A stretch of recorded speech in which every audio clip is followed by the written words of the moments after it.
अभिश्राप। एक दर्द भरी कहानी। फ़ोन की घंटी बज रही थी। मोहित ने घड़ी देखी। सुबह के 7 बज रहे थे। उसने फ़ोन उठाया। उधर से आवाज़ आई, मैं थाने से बोल रहा हूँ। एक स्त्री रेल से कटकर मर गई है। उसके फ़ोन में लास्ट डायल में आपका नंबर था, इसलिए आपको फ़ोन किया। मोहित, रात तो मौसी से बात हुई थी। बेहद उदासी भरी हताश सी बातें कर रही थीं। कल जो कुछ घर में हुआ बता रही थी। आवाज़ में भी बहुत कमज़ोरी थी, लेकिन वो थका हुआ था। उसने कह दिया, मौसी कल शाम घर आकर बात करेंगे। पर अब तो वो जल्दी से थाने भागा। लाश मोर्चरी में रखी हुई थी। उसने मौसा जी को फ़ोन किया, जो बिजली विभाग में कार्यरत थे। 2 साल पहले ही रिटायर हुए हैं। मौसा जी को तो लगा उसकी बात सुनकर सांप सा ही सूंघ गया। मैं आता हूँ कहकर उन्होंने फ़ोन काट दिया। मोहित सामने पड़ी बेंच पर बैठ गया। उसकी आंखों से आंसू बहने लगे। मौसी माँ की लाडली बहन थी। उनसे 6 साल छोटी थी। मोहित भी मौसी के दिल के बहुत करीब था। सोच में डूब गया मोहित।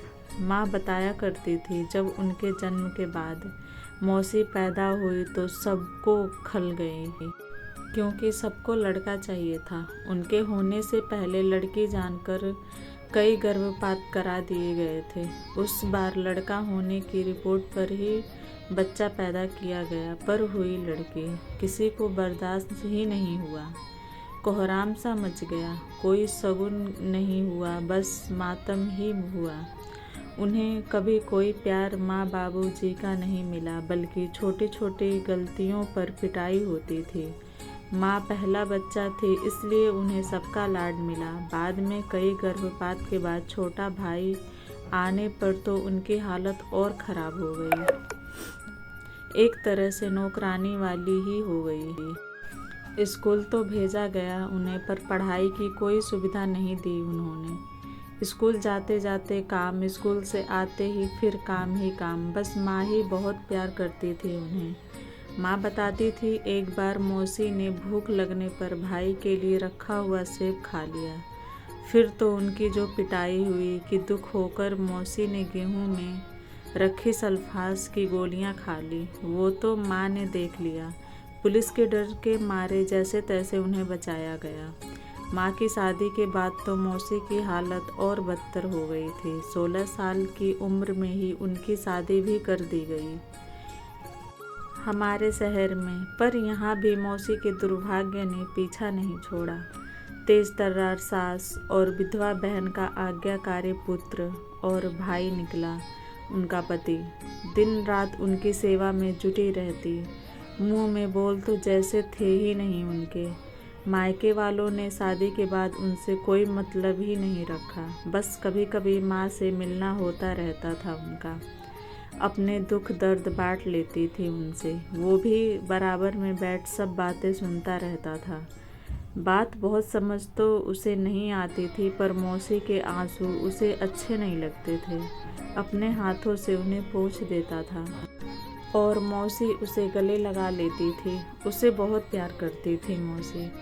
माँ बताती है, एक बार जब फिर मौसी ने जुल्मों से तंग आकर जान देने की सोची, तभी उन्हें पता चला वो गर्भवती हैं। उस दिन से वो खुश रहने लगी थी।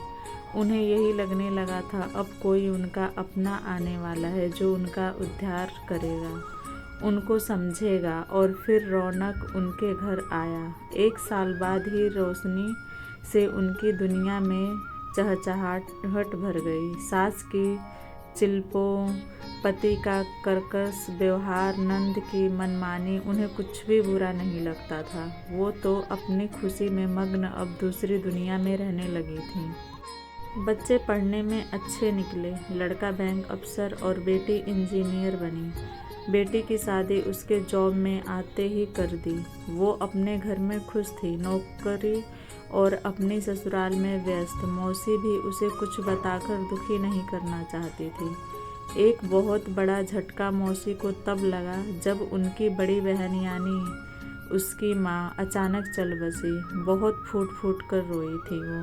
कहती थी, अब मैं अनाथ हो गई। वो तो खुद ही बिल्कुल टूट सा गया था, पर उसने मौसी को गले लगाकर कहा था, मैं हूँ ना।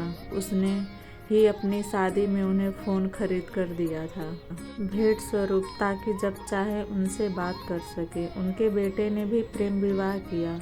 पति तो बिल्कुल भी तैयार नहीं थे, हालांकि उन्हें भी लड़की और उसका परिवार ठीक नहीं लगा। फिर भी बेटे की खुशी के लिए बड़े लाड प्यार से बहू घर पर लेकर आए, पर शायद यहाँ भी उनकी किस्मत दगा दे गई। बहू के पिताजी का कोई काम नहीं था, भाई भी आवारा था। वो तो हर वक्त घर में डेरा डाले रहते और बहू को चढ़ाते रहते। बहू को हर समय ठंडा बुखार रहता। मौसी दिन रात काम करती रहती। बेटे से बात करने की कोशिश की तो बेटे का जवाब सुनकर बहुत चक्की रह गई। बोला, ये क्या माँ, आपको सबसे प्रॉब्लम रही, पहले अपने माँ बाप, फिर सास, अब बहू। कभी तो एडजस्टमेंट करना सीखो। पापा को भी आपसे इसीलिए शिकायत रहती है, कुछ समझती ही नहीं हो आप। मौसी घुट कर रह गईं। उन्होंने मन ही मन फैसला कर लिया था कि अब वो किसी से कुछ नहीं कहेंगी। जब बहू के पैर भारी हुए, वो सबसे भारी वक्त था उनका। काम भी सारा करती, ऊपर से बहू के इल्ज़ाम। इन्हें मैं खाते हुए अच्छी नहीं लगती, तभी वही बनाती हैं जो मैं नहीं खाती। अब बहू को रौनक की बुआ जी का भी पूरा संरक्षण प्राप्त था।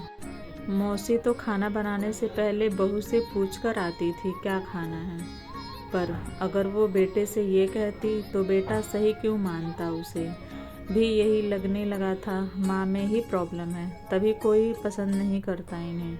बहू की माँ लोकल होने की वजह से रोज ही बेटे से मिलने आती और ज्ञान बघार जाती, क्या क्या खाना है। मौसी रसोई में उसे पूरा करने में जुटी रहती, कभी जूस, कभी फल, कभी मेवा, कभी दूध। इसी बीच बेटे का भी ट्रांसफ़र हो गया। पति ने बैठक तक खुद को सीमित कर लिया। मौसी चुपचाप सबकी बातें सुनते हुए कामों में लगी रहती थी। पर जिस दिन दूध जैसा पोता घर आया, मौसी फिर निहाल हो गई। सब दुख भूल गई, सपने बुनने लगी। पर सपना तब टूटा जब बहू ने पोते को हाथ भी लगाने को मना कर दिया। अब बहू की माँ भी घर पर ही रहने लगी थी, बेटी की देखभाल के नाम पर काम सारा मौसी ही करती। मौसी का शरीर भी टूट गया था, इतना काम नहीं हो पा रहा था।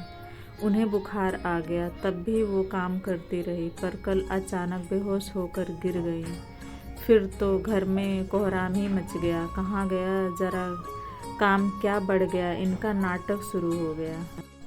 क्या नहीं कहा गया उन्हें। रौनक की बुआ भी कहने लगी, शुरू से आदत है इसकी तो नाटक करने की। बहुत रोई मौसी, और कल रात मौसी उसे फ़ोन करके यही सुना रही थी, पर उसने ठीक से पूरी बात नहीं सुनी। सोचा कल जाकर खुद मिल लेगा, पर शायद उन्होंने मन तभी बना लिया था। उनकी लाश लेकर घर आए तो सुना बुआ, बहू और उसकी माँ कह रही थी, कुछ किया तो है नहीं आज तक, रेल से कटकर बदनामी और दे गई, कुल का नाम बदनाम कर गई, घर के लिए बस अभिश्राप ही रही। तो फ्रेंड, कैसी लगी आपको ये कहानी? प्लीज़ लाइक एंड सब्सक्राइब कर दीजिए।